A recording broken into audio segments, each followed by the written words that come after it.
Hi, my name is Morgan Delwich, I'm Josie Franken. I'm Cole Snyder. and today we're going to be discussing the topic of agency.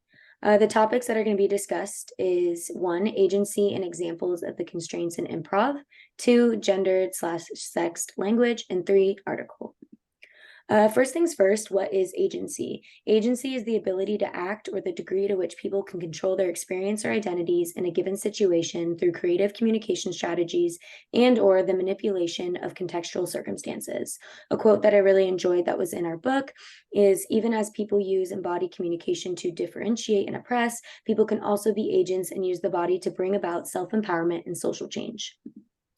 And we're going to be talking about the constraints within which they improvise. First things first is that long-standing tradition in all cultures has been women were only in domestic spaces, but over time they thought that women should engage in public action in public spaces, and they took agency over themselves for this type of issue.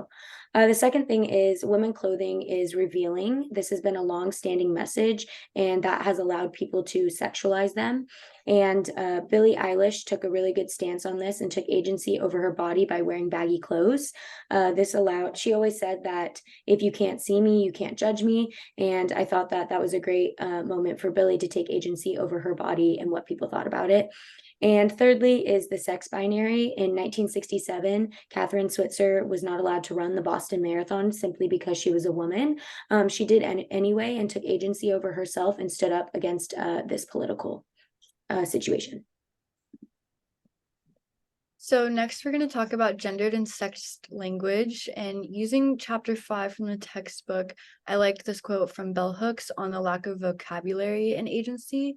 And Hooks said that simply describing one's experience of exploitation or oppression is not to become politicized. It is not sufficient to know the personal, but to know to speak it in a different way. Knowing the personal might mean naming spaces of ignorance, gaps in knowledge, ones that render us unable to link the personal with the political.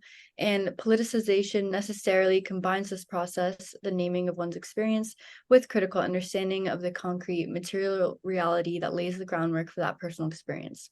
The work of understanding that groundwork and what must be done to transform it is quite different from the effort to raise one's consciousness about personal experience, even as they are linked. Next slide.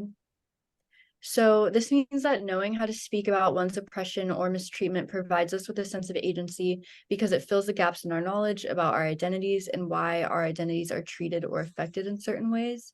This is why language and communication is so important to the aspect of sex and gender, because just certain language alone gives us the agency to fight for equality. An example of this would be just talking back as a form of resistance. And without personal agency, we wouldn't know how to gain equality. Next slide. So now I'd like to take this opportunity to talk a little bit about agency and how it's represented in women's magazines and popular culture, as well as politics. So an article that does a really good job of describing this would be the article Lifestyle and the Depoliticization of Agency, Sex as Power in Women's Magazines by David Machen and Joanna Thornborough. This article analyzes a number of magazine items taken from the magazines Cosmopolitan and Glamour. The aim of the article is to describe and understand the discourse of sex as power in itself. So on the left, you'll see a couple different examples of Cosmopolitan covers throughout the years. This one is from December 1980, and you're going to see how the articles shift from lifestyle and agency and more towards sex and sexualization of women. So next slide.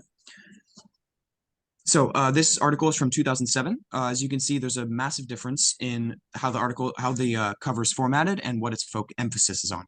So this quote from the article is really powerful. It's a little bit long, but bear with me.